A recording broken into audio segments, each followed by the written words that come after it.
From glimpses of the terrifying Bill Skarsgård hunting Keanu Reeves to the Gen Z alt-pop princess Rina Sawayama stabbing someone, here's everything you need to know about John Wick Chapter 4. First of all, there's the final trailer. With the release date coming closer and closer, I'm so pumped. Now, with the final trailer on our hands, there's so much material to dive into. The biggest of all being the new villain after Wick. Let's face it, he can never catch a break. And Keanu will go and start working with characters and threads. I told Keanu, look, I'd love to have this ninja guy in there. For a movie that was supposed to release in 2022 but got pushed back, the trailer is super promising. This time we've got Skarsgård filling the Grand Marquis's shoes. Interesting take, I'll tell you that. You get to see him towards the end, in little flashes and snippets of course. After all, a good trailer reveals as little as possible. It's still super action-packed, and the Marquis is as mysterious as ever. You gotta look real close to recognize it's Bill. This is just one epic hint of what's to come. Plus, I think it's really important to note that Wick gets a whole Nas song dedicated to him. The trailer opens with an amped-up version of his song, Got Yourself a Gun. From racing in a desert on a horse to gunplay, swordplay, martial arts, you name it, it's there. Long live the king.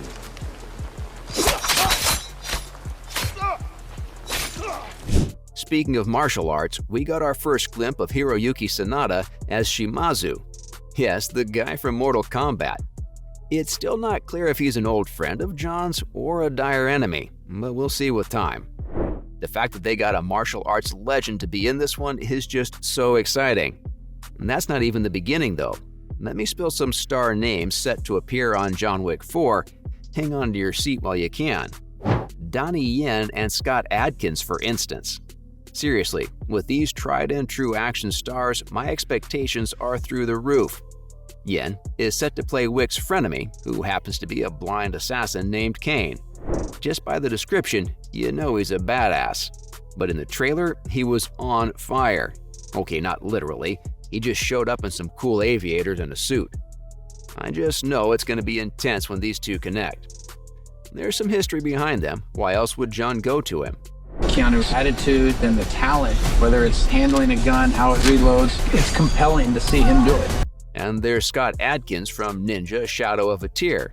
Just like Yen, he's proved his skill when it comes to the old razzle-dazzle of MMA. It's just one of the many charms of the franchise, so why not take it up a notch with Adkins? He's playing Killa, a guy who has just one thing in common with Wick, and that's the fact that they share the same enemy. Here's the thing, it's hard to recognize this guy in the trailer too because he's in a fat suit. It's a huge change from his ripped figure, but hey, the way he was looking into the camera so menacingly. I'm Adkins. Fight Keanu Reeves. It's hard work, man. I'm sure Killa has a lot of tricks up his sleeve. While there are all these icons who have acted before, there's one special cast member who hasn't.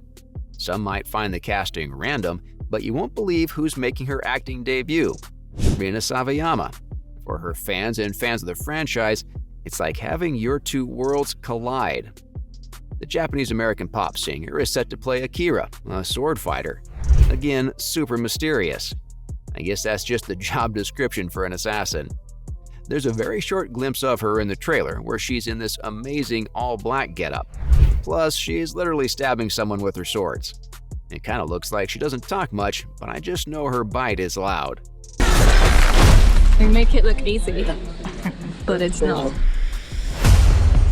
Since this is her film debut, there's a lot of excitement on her end. She revealed to NME that she just couldn't believe she was chosen for the part. I'd be starstruck too. She went on to say that this movie is the best one out of all of them. Sure, the rest are amazing as well, but according to Rina, the scale has increased insanely. Seeing that the plot is focused on Wick's plan to take over the High Table with Bowery's help, it makes so much sense. Plus, he's going to recruit all his old friends and enemies from his past. Go hard or go home, right? Well, one thing's for sure, when you get the gang together, fights just gotta happen. In fact, Stahelski, the director, even hinted at a showdown between these two new characters, Kane and Shimazu. You can't have Sanada and not put him up against Donnie Yen. That's exactly what the director said. He revealed that they're gonna butt heads and it's gonna be fun to see.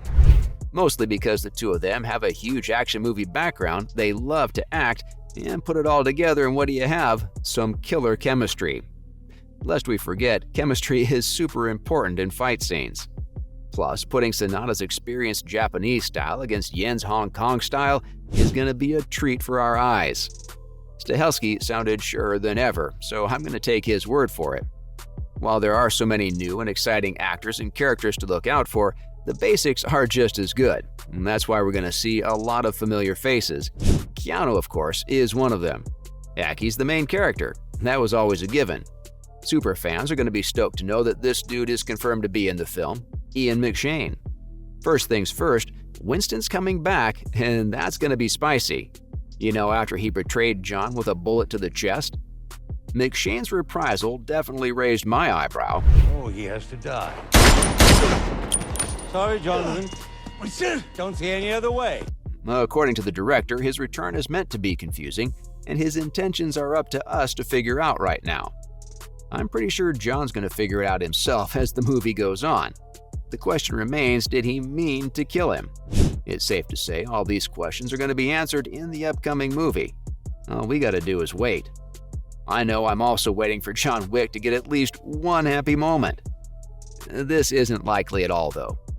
Chad Stahelski told IndieWire that we should throw certain expectations out the window. John Wick 4 won't have a happy ending. Well, I can dream, can't I? He very explicitly stated that Wick is screwed over for the rest of his life. They even say in the trailer that the only way he can find freedom is by dying. Wow, that's definitely a ray of sunshine. He went on to say that it's just not possible for a guy like John.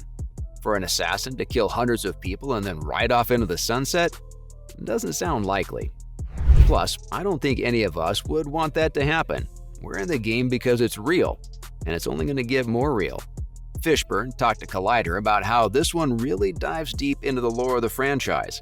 He also hinted at how they're going to explore a specific relationship Wick has. With who? We don't know yet. Guess the contract keeps the actor's lips tightly shut. Take some notes, Tom Holland. Just kidding.